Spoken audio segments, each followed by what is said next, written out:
Hey guys, welcome back to HRG TV. My name is Ben, and today we're going to do an installation on this 2022 full-size Ford Bronco. This is the Outer Banks edition, and this will fit the big band and the Black Diamond package as well. And as you can see here, we rented a Black Diamond edition out in Death Valley this past November, and boy, what a machine. I usually rent Jeeps, but I will never go back. This thing is so comfortable and so capable. However, it didn't have enough ground clearance. This is not an extreme trail that we're on right here, and we really struggled to get up and over some of these rocks without the skid plate just bashing into them. And in this case, the 2-inch lift kit would have made all the difference. We could have just rolled down this trail with little effort.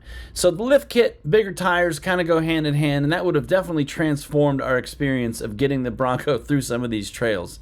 We do have the 2-inch lift kits for the 21 and up full-size Ford Bronco available for sale right now on our website, HRGOffroad.com.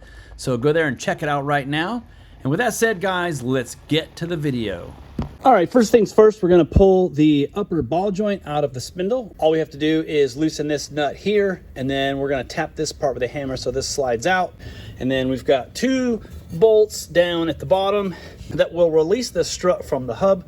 And then we've got a couple of nuts up here, which are pretty easy to get to.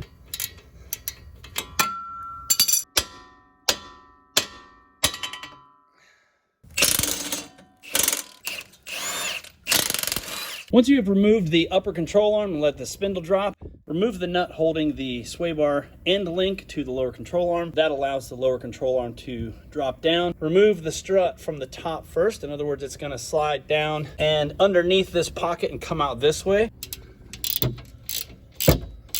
All right, now that we got the strut out, we're going to go ahead and mount the spacer onto the strut using the nuts that come with the kit. There's a little hole for that pin. Slide it over the bolts like so.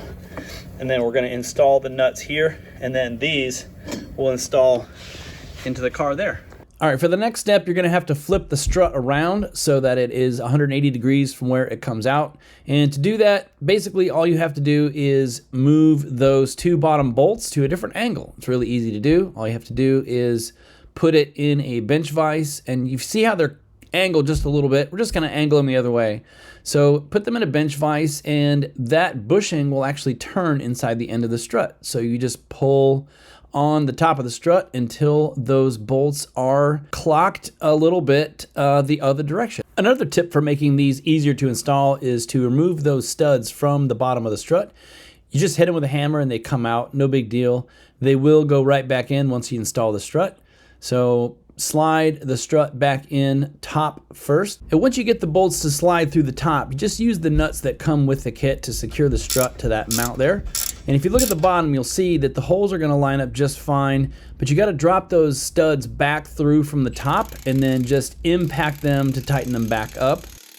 Next, we're going to line the upper ball joint back up with the spindle. So all you got to do there is put a floor jack under that lower control arm and lift it up a little bit so that those 2 will line back up. So push the spindle back in place, push the ball joint through, and at that point just reassemble everything and tighten it up with 2 wrenches. And don't forget to install the sway bar end link while you're at it.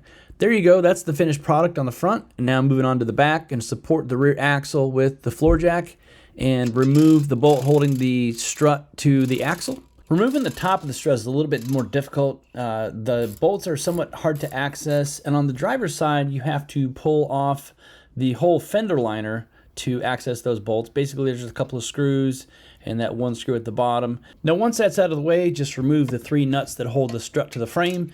Mount the strut spacer to the strut the same way as you did in the front, and then just bolt it right back in place. Next, put your fender liner back in place just like it was. Use your floor jack to adjust the height so that the rear shocks will bolt back in. Put your wheels back on, drop her on the ground. Now, our before measurement in the front was 36.5 to the front fender edge, and in the back we were at 37, so it was about 1/2 inch higher in the back before we started. Now, after the kit, we're at 38.75, which adds up to 2.25 inches of lift, and in the back we're also at 38.75, which adds up to 1.75 inches of lift.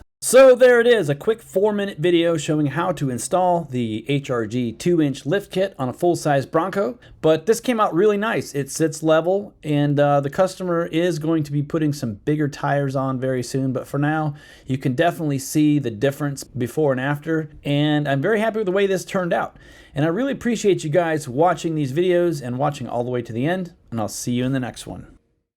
I think we're going to do a little flex test on this. I just want to see what a non-Badlands will do as far as the old forklift flex test. Wow, that's impressive. Maybe not as impressive as the Raptor, but definitely better than our F-150 over there. It had 17 inches of flex. Let's see what this one has. Okay, about the same. 17. Pretty good, actually.